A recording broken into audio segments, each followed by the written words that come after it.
Jesen je vrijeme kada se priroda smiruje, a voćke nakon dugog perioda rasta i plodonošenja polako ulaze u fazu odmora. Jedan od najuočljivijih znakova te promjene jeste opadanje lišća. Mnogi vrtlari taj prizor doživljavaju kao kraj sezone, ali zapravo to je tek početak pripreme za narednu godinu. I baš u tom periodu, od načina na koji se odnosimo prema lišću, zavisi zdravlje naših voćaka i kvalitet plodova u budućnosti.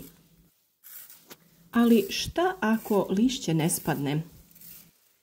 Inače, u jesen sa snižavanjem temperatura i skraćivanjem dana voćke prirodno odbacuju lišće. Međutim, nekada list ostaje dugo zelen ili se teško odvaja od grana, posebno kod mladih stabala, kod sorti otpornih na hladnoću ili u toplijim jesenima. Tako lišće može ometati jesensku zaštitu, jer tretmani ne dopiru do kore i pupoljaka ako je krošnja još gusta. Ako list ne spadne prirodno, preporučuje se prskanje voćaka dušičnim hranjivima, najčešće u obliku ureje. Ovim tretmanom ubrzavamo razgradnju lišća. U ovom slučaju najčešće se koristi 5% rastvor ureje, to jest 500 grama na 10 litara vode, a prska se po cijelom stablu, uključujući i lišće i tlo ispod voćke. Tretman se obavlja kada većina lišća počne žutjeti, jer tada biljka više ne usvaja hranjiva i nema rizika od oštećenja. Istina je da ako oktobar, novembar i decembar budu topli, može doći do retrovegetacije, naročito u zasadima u kojima nije rađena kvalitetna zaštita lista tokom vegetacije, pa je došlo do defolijacije stabla, ali to je rizik na koji se mora računati. Zbog toga je važno imati što više lisne mase na stablu prije primjene ureje i ostalih đubriva. A kada je riječ o ostalim elementima, najbolje je da se uz ureju dodaju vodotopiva đubriva, ista koja se dodaju pred cvjetanje. Na ovaj način obezbjeđuje se bolje cvjetanje i oplodnja u narednoj vegetaciji, jer će korijen sa buđenjem vegetacije snabdijevati pupoljke ovim elementima koji su neophodni za dobru oplodnju i rod. Tu govorimo o hranjivima koja u sebi sadrže fosfor, kalij, bor, cink i magnezij. Bolji efekti primjećeni su na jabučastim voćkama, a sa koštičavim treba biti oprezan i primijeniti tretmane samo ako ima dovoljno lisne mase na stablima, jer na njima prirodno ranije opada list. Sama ishrana urejom prethodi primjeni stajnjaka i mineralnog đubriva oko stabla, jer je idealno vrijeme za ovu radnju u novembru i decembru.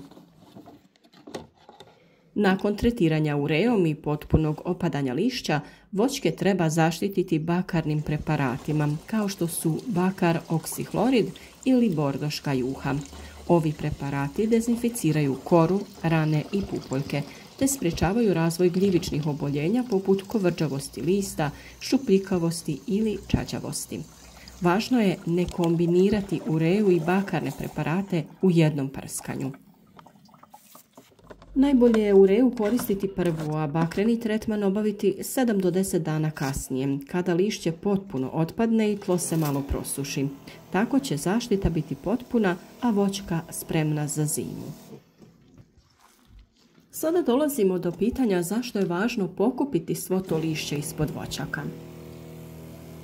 Opalo lišće često sadrži spore gljivica i prezimljujuće oblike štetnika. Ako se ostavi preko zime, ono postaje izvor zaraze za narednu sezonu. Najčešće bolesti koje prezimljavaju u lišću su čađavost ploda, pjegavost lista i krastavost kod jabuka i krušaka, te monilija kod koštičavog voća. Zbog toga se preporučuje pokupiti lišće ispod stabala i iznijeti ga iz voćnjaka ili ga iskoristiti na neki način koji neće omogućiti širenje bolesti. A može li list ostati kao malč ispod drveta? Ako su voćke zdrave i tokom sezone nisu imale izraženih bolesti, tada se opalo lišće može ostaviti kao prirodni malč, no samo tanji sloj od 3 do 5 cm. On zadržava vlagu, sprječava rast korova i štiti korijen od naglih promjena temperature. Ipak, ako je jesen vlažna, neki deblji sloj lišća može izazvati zagušenje tla i pojavu truleži, pa ga treba povremeno prorahliti i promiješati sa travom, slamom ili sjeckanim grančicama kako bi tlo disalo. Ako list ipak pokupite, evo ideje kako ga iskoristiti za listinac i izdignute gredice.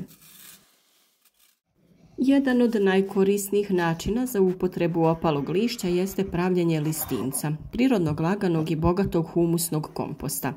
Da biste ga pripremili, sakupljeno lišće stavite u neku drvenu kompostnu kutiju, povremeno ga navlažite i dodajte malo zemlje ili stajnjaka kako biste ubrzali razgradnju.